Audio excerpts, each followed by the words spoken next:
during this challenging time, do you feel like you have no control over stuff? Right? You're being told you have to stay inside and stay away from people and washing your hands, and you can't go to work, and all the craziness with the market that you don't have control over. And maybe you are in a place, like a lot of my clients are expressing, of feeling like there's nothing you can do. In psychology, we call this learned helplessness.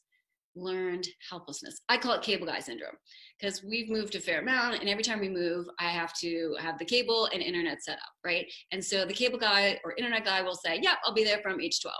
And it's 12, and it's 12:30, and it's 1, and it's 2, and I'm calling and getting put on hold, and I can't get a hold of that person, and it's very frustrating. Maybe it's just me. Okay. That's learned helplessness. And learned helplessness feels yucky. I know that's a technical term, but I'm just saying it feels yucky. And not only that, it actually can induce things like depression. So I am not calling you a dog, but I'm going to share with you past research with dogs, okay? So there was a study probably in the 70s where they randomly assigned dogs to 3 different groups. First group, every time the dog hit the lever, it got food. Hit the lever a couple times, ate, satiated, pranced away, happy as can be. Second group of dogs, every time they hit a lever, they get a shock. Ugh. Painful stimulus, right? They hit it once, maybe twice, just to check, make sure it's still there. Pranced off, happy as can be, right?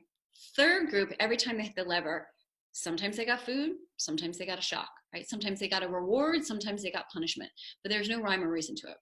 And that group of dogs actually ended up in the corner. And such that if you brought the dog food, it wouldn't even eat. Now, if you ever brought a dog food, you know it always eats unless something's seriously wrong. It induced a state of depression in these dogs. Now, again, I'm not calling you a dog. We can't do this experiment on humans. We probably can't do it on dogs anymore either. The reason why I share this with you is because learned helplessness can be very powerful. And in a time when there's so much stress already, learned helplessness will cause you to feel more stress. So what can you do? That's the question. When we're in a place of learned helplessness, we think of all the things over which we have no control. What's important to remember and to realize is there are always 2 strategies to dealing with any problem. There are always 2 strategies to dealing with any problem. One is problem focused, changing the problem itself. The second is emotion focused, changing our emotional reaction to it. So, unrelated example. Let's say you're stuck in an elevator, right? You're stuck in the elevator and oh my gosh, you start freaking out. What am I gonna do? Well, what can you do? You could call 911, right? You could hit the alarm button. Those are problem-focused coping, changing the situation itself.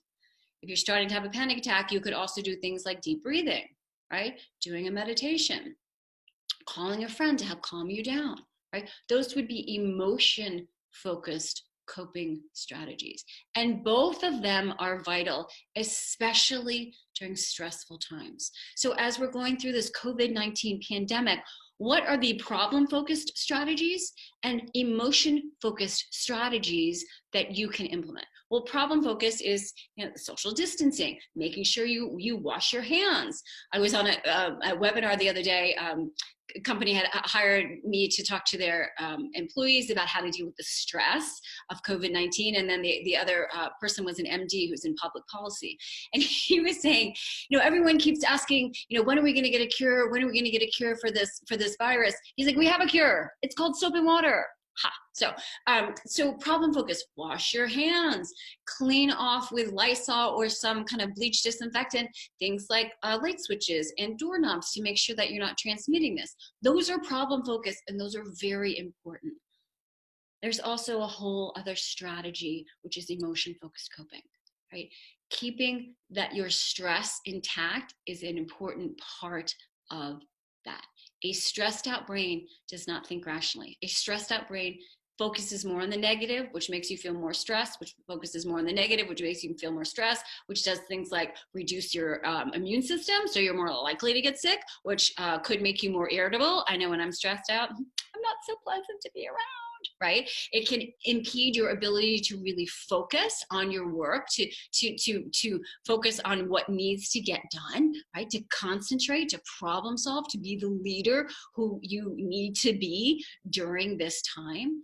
So addressing the emotion focused coping is a vital strategy, especially during these tough times. Whenever you are faced with a problem, whether it be COVID-19 or whatever else comes up, always remember there are two strategies: problem focus, change the problem itself, and then emotion focused coping. And when you engage in emotion focused coping, it also allows your brain to not feel so stressed. And then that brain can better problem solve, so it would be more likely to find solutions in problem focused coping. So problem focused coping, emotion focused coping, remember, always two strategies. You are never helpless. You always have some control, whether it's external circumstances or just, and I don't mean just like it's a little thing, because it's a big thing, within yourself.